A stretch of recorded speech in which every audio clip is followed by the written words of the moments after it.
For the Delaware Community School Corporation, the first line of defense lies just beyond the doors of the administration building. They're just cleaning up after another day of brewing here, but the 2-week journey from this to this has really just begun. Students and faculty at the Glick Center for Glass have been gearing up all week for the annual glass ornament sale going on right now at the Alumni Center. Ornaments like this one are just waiting to be taken home after a very hot journey. But Thomas says it is a double-edged sword. With the cold weather coming, they will lose that dimension. Success flows out of a Southside brewery.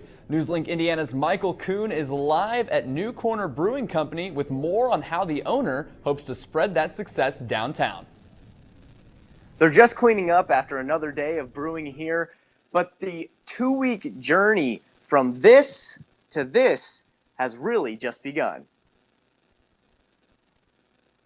Started out as a fun and convenient pastime, has now become a growing business. But owner and operator of New Corner Brewery, Sean Brady, says that growth hasn't hindered his love for the process. It's something that is both art and science, you know, and just being able to create something, and it's hard work, but being able to create something and then at the end of the day, being able to enjoy it. Brady says he hopes he will be able to tap that enjoyment and share it with the community when the brewery moves into its new location. Brady says he thinks moving into the old freight train depot building will help bring economic growth to the Old West End and downtown areas. It attracts people from out of town to come actually into town, and I think if I can draw them into the downtown area, I think that's just going to be better for all the businesses down there.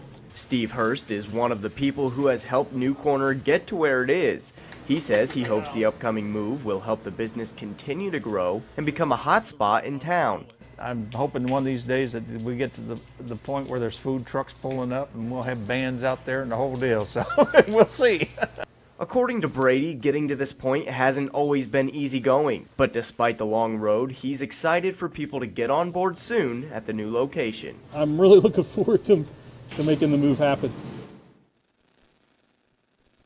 Brady told me he plans on opening the loading dock to the old train depot once they move in for people to enjoy 2 Hoosier pastimes, watching trains and drinking beer. In Muncie, Michael Kuhn, Newslink, Indiana.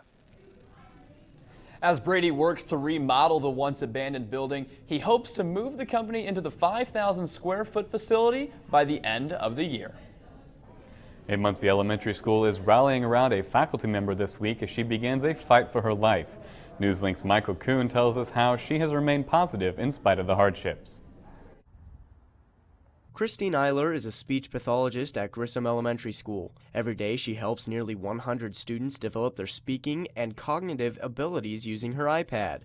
But that iPad holds more than software. It holds memories of a companion. And he never left my side. And I lost him last year. So this will be the first year, or the first time I'll have to go through without my tidbit. The first time without her dog, but the third time fighting for her life. Defying the odds, Eiler has survived stage 4 lung cancer twice in 5 years. It was something you never want to go through, but I made it through, and I just refused to give up. This week, along with her good luck charms, she began chemotherapy in hopes of beating the disease a third time. There's too much I need to do, too much I want to do, so I refuse to let anything like cancer take me. One of those things is helping her students. Despite going through her first round of chemo Monday, Eiler is back at school. That is the type of perseverance that fellow speech pathologist Patricia Kennedy says makes Eiler so inspiring. She's just a person you want to be around, and being around her is uplifting, even though she's the one going through hard times. But Eiler says she's not alone in her fight. In a show of support, the staff at Grissom made t-shirts with the hashtag #EilerStrong and a white ribbon to encourage Eiler. You have to be strong. You have to be positive. She says she knows her staff and students will be there every step of the way on the path to recovery. In Muncie, Michael Kuhn, Newslink, Indiana. Well, there is some good news. Eiler's doctor said he hopes they'll be able to kill the cancer this time around with only 2 treatments of chemotherapy. And with the holidays upon us, many people are decorating their homes and looking for gifts. Newslink Michael Kuhn is live from the Ball State Alumni Center to tell us how you can take care of both in one trip. Students and faculty at the Glick Center for Glass have been gearing up all week for the annual glass ornament sale going on right now at the Alumni Center. Ornaments like this one are just waiting to be taken home after a very hot journey. It's the most addictive art form I've ever been a part of. It's kind of an intimate process. It's fast. It's very from beginning to end, just keep going. If you mess up, restart. That's what Ball State students at the Glick Center have to say about glass blowing. Clayton Burns is in his 3rd year in the program. He says his favorite part is the interaction he gets with other artists. Creativity is everywhere. I think that's the best part that I can say about it. It's just being creative at all times and people that are creative as well. It's refreshing.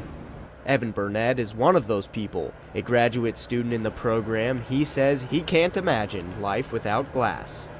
You just never want to stop. I've been doing it for 17 years, and I can't see myself doing much of anything else.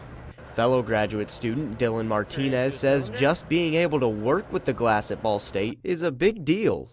To be able to use and work with the material on the level we do is just a really rare opportunity, especially in Indiana, in the Midwest, and anywhere. After only 6 years of being operational, the Ball State glass blowing program is the newest and only one offered in Indiana. That's why Burns says events like the ornament sale are so important. We're just trying to get the word out that it is here and it is an immaculate studio and it's perfect to learn in from the beginning. The sale is now in its final hours, but there will be another opportunity for you to get your hands on a work of art like this one on Saturday from 6 to 9 p.m. at the Glick Center. Live in Muncie, Michael Kuhn, Newslink, Indiana.